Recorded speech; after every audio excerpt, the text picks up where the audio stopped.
आज से ही करना है। चलिए स्टार्ट करते हैं। सबसे पहले पैरालिसिस होता क्या है? आप अपनी मसल को मूव नहीं कर पाते हैं वॉलेंटरी, यानी अपनी मर्जी से अपनी मसल्स की मूवमेंट ना कर पाना। अब आप सबके सामने अगर मैं कहूं आपने ये पेन उठाना है टेबल पर पड़ा हुआ, ये पेन को मैं उठा पा रही हूँ। कैसे उठा पा रही हूँ? क्योंकि ये सिग्नल गया मेरे ब्रेन तक, ब्रेन से ये सिग्नल गया मेरी मसल्स तक, एंड मैंने थोड़ी सी फोर्स के साथ इस पेन को उठाया। आप बैठे बैठे अपने पैर की सबसे छोटी उंगली को मूव कर सकते हैं। ये कैसे हो रहा है? क्योंकि आपका माइंड कंट्रोल कर रहा है। हमारा माइंड जब तक कंट्रोल कर पा रहा है, वो कैसे कंट्रोल कर पा रहा है? क्योंकि बहुत सारी नसों का नेटवर्क है, जिसे हम साइंटिफिक लैंग्वेज में कह देते हैं न्यूरॉन्स या नर्व सेल्स। दो तरह के देखिए हमारे नर्वस सिस्टम होते हैं। सेंट्रल नर्वस सिस्टम जिसमें हमारा ब्रेन और स्पाइनल कॉर्ड आता है, एंड पेरिफेरल नर्वस सिस्टम जो नसों का पूरा नेटवर्क है, पूरी बॉडी में फैला हुआ है। इसके थ्रू ही सारे मैसेजेस पास ऑन होते हैं। आप किचन में कभी काम कर रहे हैं, किसी गर्म चीज में हाथ लगता है तो आप एकदम से हाथ पीछे करते हैं। ये कैसे हो रहा है? क्योंकि सेंसरी न्यूरॉन्स जो आपके मसल्स में हैं, उन्होंने ये डिटेक्ट किया कि ये चीज गर्म है। देन ये मैसेज पास ऑन हुआ कहाँ पर? हमारे ब्रेन तक। देन ब्रेन ने मोटर न्यूरॉन के थ्रू ये मैसेज भेजा कि यहाँ पर हाथ नहीं लगाना, इसको पीछे करना है। इसीलिए जो with in second reflex action होता है, इसके पीछे कौन सी फोर्स काम कर रही है? हमारे नर्व सेल्स, हमारे नर्वस टिश्यूज काम कर रहे हैं। तो इन्हीं में अगर कोई खराबी हो जाए, किसी तरह का कोई डैमेज हो जाए, स्पाइनल कॉर्ड में कोई इंजरी हो जाए, हमारे माइंड में कोई ऐसी इंजरी हो जाए जिससे वो नर्व सेल्स या नर्व टिश्यूज डैमेज हो जाते हैं, तब हम अपना वॉलेंटरी कंट्रोल खो देते हैं। यानी हम अपनी मर्जी से अपनी बॉडी पार्ट्स को मूव नहीं कर पाते हैं, अपनी मसल्स की मूवमेंट नहीं कर पाते हैं। पैरालिसिस मुख्य तौर पर चार टाइप्स में बांटा गया है। पहला है पार्शियल, दूसरा है कंप्लीट, तीसरा है परमानेंट, एंड फोर्थ है टेम्पररी। आइए जानते हैं क्या डिफरेंस है partial, complete, permanent and temporary paralysis में। पार्शियल पैरालिसिस में आप अपनी बॉडी के उस पार्ट को जहां पर भी पैरालिसिस अटैक आया है, उस पर थोड़ी सी आपकी कंट्रोल रहता है, यानी पूरी तरह से आप अपना कंट्रोल नहीं खोते। मसल्स में वीकनेस रहती है, लेकिन थोड़ा कंट्रोल आपकी बॉडी में रहता है, अभी भी आप वो फील कर सकते हैं। देन कंप्लीट पैरालिसिस एक ऐसी कंडीशन है जहां पर जिस भी साइड में पैरालिसिस आया है, चाहे वो एक बॉडी में आया है या पूरी बॉडी में आया है, आप अपनी मसल्स को मूव नहीं कर पाएंगे, अपनी मर्जी से हिला नहीं सकेंगे। आपको वहां पर कुछ फील नहीं होगा। कोई ठंडी चीज लगाएगा, कोई गर्म चीज लगाएगा, आपको बिल्कुल भी फील नहीं होगा। ये कंडीशन होती है कंप्लीट पैरालिसिस की। परमानेंट पैरालिसिस एक ऐसी कंडीशन है जिसको आप रिवर्स नहीं कर सकते, यानी इस पर हमें बहुत ज्यादा विशेष रूप से ध्यान देना है कि लोगों को बचाना है परमानेंट पैरालिसिस से। क्योंकि ये एक ऐसी कंडीशन है जो इरिवर्सिबल कहा जाता है, यानी इसका कोई क्योर नहीं है, हमें बचना है।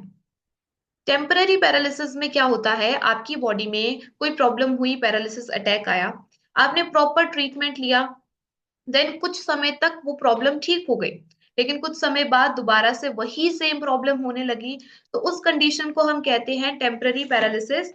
कि कैल्शियम देखिए आयंस की कमी की वजह से होता है, वो हमारी मसल्स में पास ऑन नहीं हो पाते। अक्सर ये प्रॉब्लम टेम्पररी पैरालिसिस ये जेनेटिक होती है। तो हमने आज चार तरह के पैरालिसिस समझे, partial, complete, permanent and temporary. I hope आप सबको इनके बीच का डिफरेंस समझ में आया होगा। चलिए अब बात करते हैं कॉज। कारण क्या है? किसी को क्यों पैरालिसिस होता है, इसके मुख्य तौर पर क्या कारण है? आपने कई बार सुना होगा ऐसे कि किसी पर्सन को स्ट्रोक आया एंड उसकी आधी बॉडी पैरालाइज्ड हो गई, किसी पर्सन को स्ट्रोक आया एंड पूरी बॉडी पैरालाइज्ड हो गई। ये स्ट्रोक की समस्या क्या होती है आखिरकार? स्ट्रोक हम उसे कहते हैं जब आपकी ब्रेन में कोई नस फट जाती है, यानी उसका रप्चर हो जाता है, हेमोराज हो जाता है। इसको हम कहते हैं स्ट्रोक आना। अब स्ट्रोक क्यों आता है? इसके भी बहुत सारे रीजंस हैं। पहला इसका सबसे मुख्य रीजन है आपकी बॉडी में, आपकी ब्लड वेसल्स में किसी तरह का कोई जमाव, या फिर हाइपरटेंशन, उच्च रक्तचाप की प्रॉब्लम अगर बहुत ज्यादा हो जाए। यानी हाइपरटेंशन में क्या होता है, आपकी ब्लड वेसल्स टाइट हो जाती हैं, सरफेस एरिया कम हो जाता है किसी चीज के जमाव की वजह से। देन आपके ब्लड को फ्लो करने के लिए सरफेस एरिया कम मिलेगा, तो बहुत ज्यादा प्रेशर पड़ेगा ब्लड वॉल्स पर। ब्लड वेसल्स की वॉल्स पे इतना ज्यादा प्रेशर पड़ेगा तो वो रप्चर हो सकती हैं, वो फट सकती हैं। तो इसीलिए ये एक बहुत बड़ा खतरा है, साइलेंट किलर कहा जाता है, सोचिए हाइपरटेंशन को। एक ऐसा खतरा जो हमें नहीं दिख रहा, लेकिन हमारी बॉडी में बहुत सारा नुकसान इसके कारण हो रहा है। इसके अलावा किसी तरह की कोई इंजरी हो जाना, यानी आपका बाथरूम में कभी पैर स्लिप हो गया, या फिर कोई एक्सीडेंट हो गया जिसके कारण कोई नर्वस टिश्यू, कोई नर्व सेल्स में खराबी हो गई, इंजर्ड हो गया, जिसकी वजह से अगेन आपको पैरालिसिस की प्रॉब्लम हो सकती है। किसी तरह की कोई इन्फेक्शन हो गई, या फिर मोटर न्यूरॉन डिजीजेस, एएलएस का नाम आपने सुना होगा शायद। एएलएस भी अगर लंबे समय तक रहता है तो पैरालिसिस का कारण बन सकता है। एक और ऐसी disease auto immune diseases, GBS का नाम आपने कोरोना काल में सुना होगा। किसी पर्सन ने कोविशील्ड लगाई, कोवैक्सीन लगाई, देन उन्हें जीबीएस की प्रॉब्लम हो गई। क्या होती है ये जीबीएस की डिजीज? जैसा कि मैंने आपको पहले भी समझाया था कि हमारी पूरी बॉडी में नसों का नेटवर्क फैला है। उन न्यूरॉन्स पर एक पतली सी शीथ होती है जिसे हम कहते हैं माइलिन शीथ। उस माइलिन शीट के थ्रू ही सारे इलेक्ट्रिक इम्पल्सेस ट्रांसफर होती हैं हमारे ब्रेन से हमारे मसल्स तक, एंड मसल से ब्रेन तक। वो माइलिन शीट खराब हो जाती है जीबीएस के केस में। अब देखिए, अगर माइलिन शीट ही खराब हो जाएगी तो ये सारे इम्पल्सेस, सारे मैसेजेस कैसे पास ऑन होंगे? इसीलिए पैरालिसिस भी हो सकता है। तो ये थी जीबीएस की डिजीज। ऐसे ही बहुत सारे इंसेक्ट्स की बाइट की वजह से भी पैरालिसिस हो सकता है, न्यूरोटॉक्सिन्स अगर हमारी बॉडी में रिलीज हो गए। तो मुख्य तौर पर तीन रीजंस हैं। सबसे पहला, स्ट्रोक आना। दूसरा रीजन है आपकी बॉडी में कोई इंजरी हो जाना। एंड तीसरा रीजन है किसी तरह की कोई इन्फेक्शन हो जाना, या फिर किसी बच्चे में अगर स्टार्टिंग से ही स्पाइनल कॉर्ड और ब्रेन की डेवलपमेंट अच्छे तरीके से नहीं हुई तो उनको भी पैरालिसिस की समस्या हो सकती है। तो हमने कॉज को समझा, और मुख्य तौर पर तीन कॉज मैंने आपको बताए। पहला स्ट्रोक, दूसरा किसी तरह की कोई इन्फेक्शन, एंड तीसरा इंजरी हो जाना। अब आप एक बार अपने आसपास देखिए, कोई ऐसा पर्सन है जो बिल्कुल हेल्दी है, जिसे किसी भी तरह की कोई प्रॉब्लम नहीं है, बिल्कुल स्वस्थ है, इवन एसिडिटी तक की प्रॉब्लम नहीं होती? ऐसा कोई पर्सन हमें दिखता ही नहीं है, क्योंकि हमारी लाइफस्टाइल ही इस तरह की हो गई है। हम देखिए एक्सरसाइज भी नहीं करते, शरीर भी, हम अपना बीएमआई इंडेक्स नॉर्मल नहीं रखते, बाहर का पैकेज्ड फूड का सेवन करते हैं, देन एबनॉर्मल स्लीप पैटर्न्स, अच्छी नींद भी नहीं लेते, smoking and alcohol consumption, again बहुत बड़े रिस्क फैक्टर्स हैं आपकी बॉडी में ब्रेन स्ट्रोक होने के। ये सारे रिस्क फैक्टर्स हैं जो आपको स्क्रीन पर दिख रहे हैं। हाई ब्लड प्रेशर से आपने बचना है, हाई कोलेस्ट्रॉल से बचना है, कार्डियोवेस्कुलर डिजीजेस से बचना है, डायबिटीज से बचना है, अपना बीएमआई इंडेक्स नॉर्मल रखना है, एंड एक्सरसाइज नियमित करनी है। हम एटलीस्ट वॉक कर सकते हैं। आप सबके पास स्मार्टफोन्स हैं, आप चेक कर सकते हैं आपने कितने स्टेप्स चले डेली। अपने स्टेप काउंट्स का आप एक रिकॉर्ड रख सकते हैं। डेली इंश्योर कीजिए कि आप 12 से 13 हजार स्टेप्स तो चल ही रहे हैं। ये आपकी सेहत के लिए अच्छा है, आपकी फिजिकल हेल्थ के लिए अच्छा है। क्या होते हैं सिम्टम्स, लक्षण पैरालिसिस के? सबसे पहला लक्षण जो हमें बहुत इजीली दिख जाएगा वो ये है कि हम उस पार्ट को मूव नहीं कर पाएंगे, यानी अपनी मर्जी से वॉलेंटरी कंट्रोल हम खो देंगे। वैसे ही इसका दूसरा जो साइन है या सिम्टम्स है वो ये होते हैं कि आपको उस एरिया पर कुछ फील नहीं होगा। कोई ठंडी चीज लगा रहा है, कोई गर्म चीज लगा रहा है, कोई पिंच कर रहा है, आपको बिल्कुल भी फील नहीं होगा उस अफेक्टेड एरिया पे। तो ये साइन होते हैं पैरालिसिस के। किसी किसी पर्सन में उन्हें स्टिफनेस भी फील होती है, यानी बहुत ज्यादा टाइट लगने लगता है वो एरिया। ऐसा लगता है अंदर से कोई सुइयां चुभा रहा है, झंझनाहट होती है। कई पर्सन्स में उन्हें स्वेलो करने में प्रॉब्लम होती है, खाने को निगलने में प्रॉब्लम होती है। कई सारे पेशेंट्स को तो गॉल ब्लैडर, कितने सारे, देखिए हमारे बॉडी के अंदर भी पैरालिसिस, हमें पता नहीं है किस बॉडी पार्ट में पैरालिसिस हो जाए। कई सारे पेशेंट्स को तो वॉशरूम तक जाने के लिए किसी का सहारा लेना पड़ता है।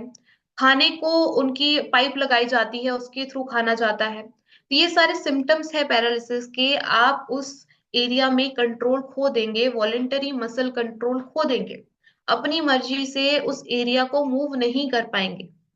जरूर नोट डाउन कीजिए अगर आपको इनमें से कोई भी सिम्टम दिखता है या अपने आसपास किसी भी पर्सन में ये सिम्टम आपको लग रहा है कि उन्हें पैरालिसिस हो रहा है, तो जरूर उन्हें सलाह दीजिए कि आप किसी भी न्यूरोलॉजिस्ट के पास जाकर अपना चेकअप जरूर करवाएं।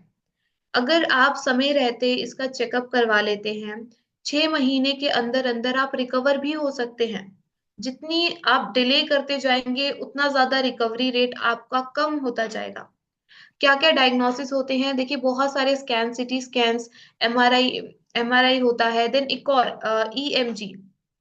ईएमजी से डॉक्टर ये चेक करते हैं, इलेक्ट्रोमायोग्राम, कि आपका ब्रेन इलेक्ट्रिक इम्पल्सेस को किस तरह से ले रहा है। ऐसे बहुत सारे न्यूरोलॉजिकल एग्जाम्स होते हैं। अब जरूर डायग्नोसिस भी करवाएं अगर आपको इनमें से कोई भी सिम्टम दिखता है। अब चलिए बात करते हैं लाइफस्टाइल कैसा होना चाहिए। अगर आप चाहते हैं कि आपको ये प्रॉब्लम कभी भी ना हो, तो उसके लिए आज हम क्या करें, आज हम क्या स्टेप ले सकते हैं। सबसे पहला स्टेप होगा, आपने बैलेंस डाइट को अपनाना है। यानी एक ऐसी डाइट जिसमें वो सारे न्यूट्रिएंट्स हों जो आपकी बॉडी को चाहिए। दूसरा, हमें नियमित एक्सरसाइज करनी है। तीसरा, अगर हम कुछ अपनी डाइट में सप्लीमेंट्स ऐड कर दें, बहुत मदद करेंगे वो हमें हेल्दी रखने में। इस पिरामिड के माध्यम से आपको ये समझाया जा रहा है कि किन चीजों का सेवन सबसे ज्यादा करना है, देन उससे कम, एंड देन उससे कम। निचली सतह जो पिरामिड की होती है वो सबसे बड़ी होती है। उसमें क्या है देखिए, फ्रूट्स एंड वेजिटेबल्स, जिनका सेवन हमें सबसे ज्यादा करना है। अनाज के मुकाबले ज्यादा हमें फ्रूट्स एंड वेजिटेबल्स लेने हैं। फ्रूट्स तो देखिए हम कच्चे ही खाते हैं, रॉ ही खाते हैं। कुछ ऐसी वेजिटेबल्स हैं जिनका आप सैलेड बनाकर खा सकते हैं। तो जरूर इंश्योर कीजिए जिस फॉर्म में आपको नेचर से मिल रही है उसी फॉर्म में उसका सेवन करने का ट्राई कीजिए।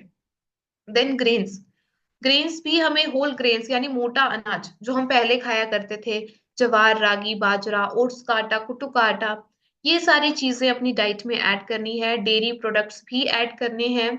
अगर आप नॉन वेजिटेरियन हैं तो आप फिश, एग्स भी ले सकते हैं। हेल्दी फैट्स भी बहुत ज्यादा जरूरी हैं। एक दिन अगर आप फैट्स नहीं लेते तो इसका इफेक्ट आपको अपनी बॉडी में दिखने लगता है। एक मुट्ठी ड्राई फ्रूट डेली लीजिए। हेल्दी फैट्स आपकी बॉडी को चाहिए। अगर आपको चाय के साथ नमकीन खाने की आदत है या भुजिया खाने की आदत है, आप उसे रिप्लेस कीजिए एंड उसकी जगह ड्राई फ्रूट्स ऐड कीजिए। कुछ ऐसे भोजन जो आपकी नर्व हेल्थ को सपोर्ट करते हैं, omega 3 fatty acids. Omega 3 fatty acids हमारी बॉडी खुद नहीं बना सकती, ये हमें बाहर से ही लेना पड़ता है। जो लोग फिश का सेवन करते हैं उनमें ओमेगा 3 की कमी नहीं होती, लेकिन हम लोग जो वेजिटेरियन हैं, हम ओमेगा 3 की कमी कैसे पूरी कर सकते हैं। आप फ्लैक्स सीड्स के माध्यम से ले सकते हैं, आप चिया सीड्स के माध्यम से ले सकते हैं, या वॉलनट्स में भी ओमेगा 3 मिल जाएगा आपको। लेकिन अगर हमें इतनी सारी मेहनत नहीं करनी तो बहुत अच्छा ऑप्शन है, एक बहुत अच्छा ब्रांड न्यूट्रीचार्ज के माध्यम से आप वेज ओमेगा 3 की कैप्सूल्स ले सकते हैं। बहुत ही रिफाइंड टेक्नोलॉजी से बनाए जाते हैं। वेज ओमेगा 3 अपनी डाइट में जरूर ऐड करें। इन्फ्लामेशन में आपको मदद करेगा, क्योंकि कभी कभी हमारी नर्व सेल्स में इन्फ्लामेशन के कारण भी पैरालिसिस की प्रॉब्लम होती है। दूसरी चीज, प्रोटीन। प्रोटीन भी बहुत सारे हीलिंग प्रोसेसेस में इन्वॉल्व है, इसीलिए आपने प्रोटीन की भी मात्रा अच्छे से लेनी है, अपनी बॉडी में कमी नहीं होने देनी है। प्लांट बेस्ड प्रोटीन आप स्प्राउट से ले सकते हैं। अगर आप नॉन वेजिटेरियन हैं तो आप एग्स ले सकते हैं, आप मीट ले सकते हैं। विटामिन बी का तो हमें टेस्ट भी करवाना चाहिए कि क्या हमारे बॉडी में पर्याप्त मात्रा में है या नहीं। विटामिन B12 स्पेशली हमारी जो डीमाइलिनेटेड डिजीजेस होती हैं, जैसा मैंने आपको जीबीएस के बारे में बताया, तो ये उस माइलिन शीट को रिबिल्डिंग में मदद करता है, उसकी हीलिंग पर काम करता है। विटामिन B12 की आप डॉक्टर की सलाह के साथ सप्लीमेंटेशन भी स्टार्ट कर सकते हैं। कहाँ से मिलेगा आपको विटामिन B12? पनीर से मिलेगा, पालक से मिलेगा, आलमंड से मिलेगा, मशरूम से मिलेगा, एंड केले से भी मिलेगा। आइए बात करते हैं गामा ओरिजिनॉल पर, जो हमारा मेन भोजन है। यानी गामा ओरिजिनॉल के माध्यम से हम पैरालिसिस की प्रिवेंशन कैसे कर सकते हैं, और अगर हमें ऑलरेडी ये बीमारी है तो उसका ट्रीटमेंट कैसे कर सकते हैं। सबसे पहले, अगर आप फर्स्ट टाइम इस मीटिंग में जुड़ रहे हैं, गामा ओरिजिनॉल, ये दो शब्द ही फर्स्ट टाइम सुन रहे हैं, क्या कोई ऐसा व्यक्ति है? आई होप कोई भी ऐसा नहीं होगा जिन्होंने गामा ओरिजिनॉल के बारे में पहले कभी ना सुना हो।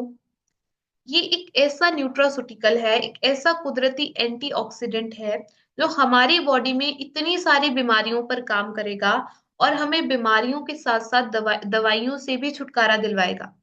अब देखिए गामा ओरिजिनॉल है क्या, आखिरकार कहाँ से इसकी खोज हुई थी। ये भूरे चावल की भूरी परत से निकलता है, एक व्हाइट कलर का पाउडर।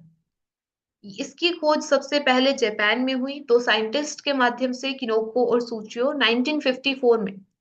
उसके बाद से ही डिफरेंट डिफरेंट कंट्रीज में इसके अलग अलग क्लिनिकल ट्रायल्स होने लगे, रिसर्च होने लगी, जिसके बाद इतनी सारी प्रॉपर्टीज गामा ओरिजिनॉल की सामने आई।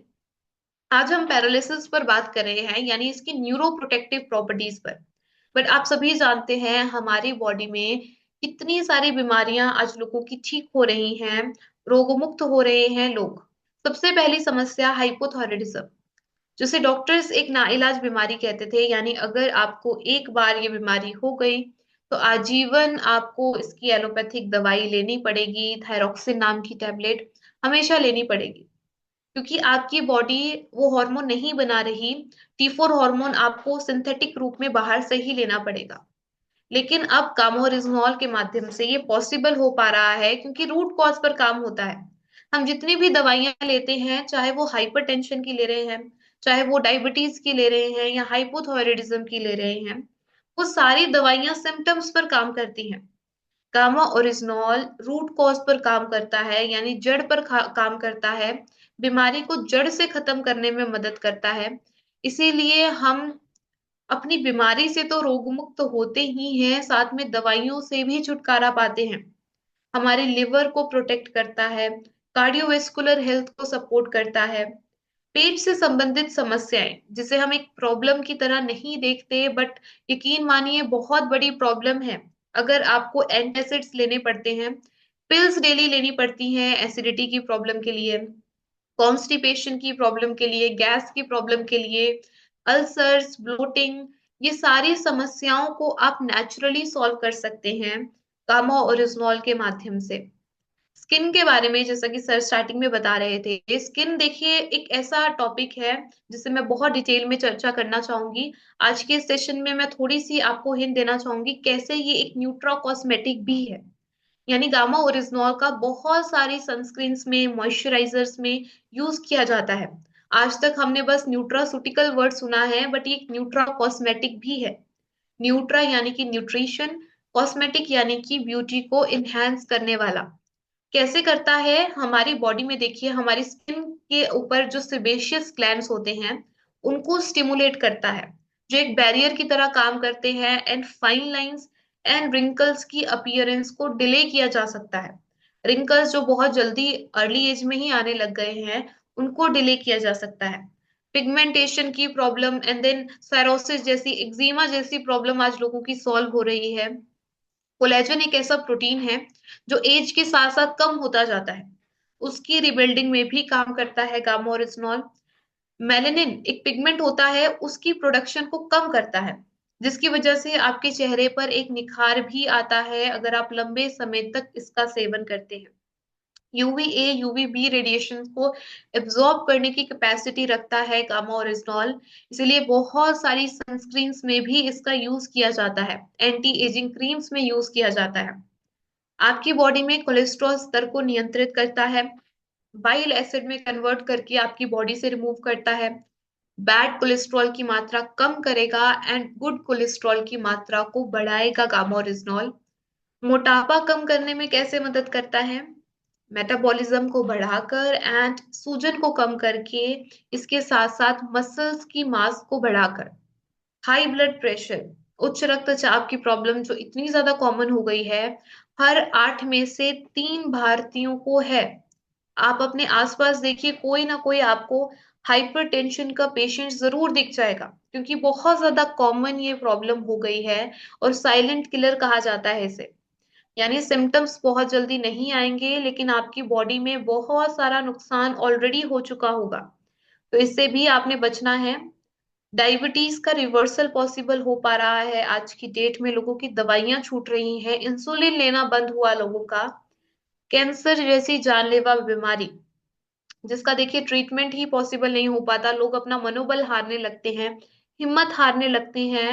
एंड यकीन मानिए, अगर वो उन्होंने अपने दिमाग से ये जंग हार ली, तो वो ऑटोमेटिकली आधी लड़ाई को तो वहीं पर उनकी वो खत्म हो जाती है। क्योंकि जब हमने ये मन बना लिया कि हम बच ही नहीं सकते, हमारे सबकॉन्शियस माइंड में यही घूमता रहता है। तो जरूर कैंसर जैसे पेशेंट्स को आप एक उम्मीद जरूर दीजिए गामा ओरिजिनॉल के माध्यम से। बहुत सारे इटली के, अमेरिका के कैंसर अस्पतालों में गामा ओरिजिनॉल को एक सपोर्टिव ट्रीटमेंट की तरह यूज किया जाता है। यानी हम डायरेक्टली तो नहीं कह सकते गामा ओरिजिनॉल से आपका कैंसर ठीक हो जाएगा, लेकिन इसमें ये प्रॉपर्टीज हैं, इसकी एंटीऑक्सीडेंट प्रॉपर्टीज, इसकी एंटी इंफ्लामेटरी प्रॉपर्टीज आपको मदद करेंगी कैंसर को खत्म करने में। इसमें एक साइक्लोआर्टेनिल फेरुलेट नाम का कंपाउंड होता है, जिसकी वजह से नेचुरल किलर सेल्स एक्टिवेट होते हैं एंड एंजियोजेनेसिस रुकता है, यानी कैंसर सेल्स को ब्लड सप्लाई रुकती है। इसीलिए कैंसर जैसी जानलेवा बीमारी भी आज कंट्रोल हो रही है, लोग ठीक हो रहे हैं, चाहे वो माउथ कैंसर है, लिवर कैंसर है, स्टमक कैंसर है। बहुत सारे टेस्टिमोनियल्स लोग शेयर करते हैं। इंडिया में पहली बार अवेलेबल है गामा ओरिजिनॉल। एक ही कंपनी है जो इसका निर्माण करती है, एपी ऑर्गेनिक्स लिमिटेड धुरी, इंडिया की highest exporter of rice bran oil. एक ही कंपनी है जो इसे मार्केट करती है, आरसीएम, इंडिया की लीडिंग डायरेक्ट सेलिंग कंपनी। इतना ज्यादा